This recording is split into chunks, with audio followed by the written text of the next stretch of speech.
তিনজন মিলে একটি গোল, এমন গোল ফুটবল ইতিহাসে খুব কমই দেখা যায়। যেই মুহূর্তটা দেখে হাসলেন লামিন ইয়ামাল, হাসলেন ধারাভাষ্যকর আর গ্যালারিতে বসা হাজারো দর্শক। মাত্র কয়েক সেকেন্ডে 3 স্প্যানিশ তারকার দুর্দান্ত বোঝাপড়ায় তৈরি হলো এমন একটি গোল, যা এখন সোশ্যাল মিডিয়া জুড়ে তুমুল আলোচনার কেন্দ্রবিন্দু। কিভাবে হয়েছিল সেই অবিশ্বাস্য গোল, চলুন জেনে নেওয়া যাক আজকের বিশেষ প্রতিবেদনে। ম্যাচের শুরু থেকেই বলের নিয়ন্ত্রণ নিজেদের দখলে রেখে আক্রমণের পর আক্রমণ চালাতে থাকে স্পেন। এরপর আসে সেই স্মরণীয় মুহূর্ত।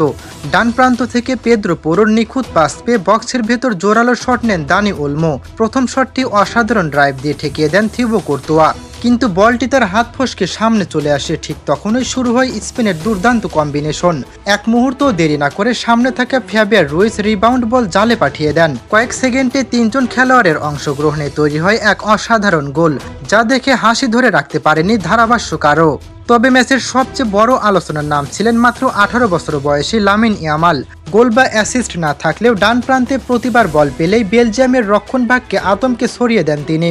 একের পর এক দুর্দান্ত ড্রিবল, গতি আর নিখুঁত সিদ্ধান্তে বারবার আক্রমণ তৈরি করেন এই বিস্ময় বালক। অন্যদিকে প্রথমার্ধের শেষ দিকে চার্লস ডি কেটেলিয়ারের হেডে সমতায় ফেরে বেলজিয়াম, ফলে বিরতিতে যায় 1-1 গোলের সমতায়। কিন্তু দ্বিতীয়ার্ধের 71তম মিনিটে ইনজুরিতে মাঠ ছাড়েন থিবো কোর্তোয়া, আর শেষ দিকে সেই সুযোগটায় কাজে লাগায় স্পেন। ম্যাচের 88তম মিনিটে ব্যাকআপ গোলরক্ষকের ভুলের সুযোগ কাজে লাগিয়ে বদলি খেলোয়াড় মিকেল মেরিনো জালে বল জড়িয়ে স্পেনকে এনে দেন 2-1 গোলের জয়। অবিশ্বাস্য সেই তিনজনের কম্বিনেশন গোল, লামিন ইয়ামালের জাদুকরী পারফরমেন্স এবং শেষ মুহূর্তে নাটকীয়তায় বেলজিয়ামকে হারিয়ে সেমিফাইনাল নিশ্চিত করে স্পেন।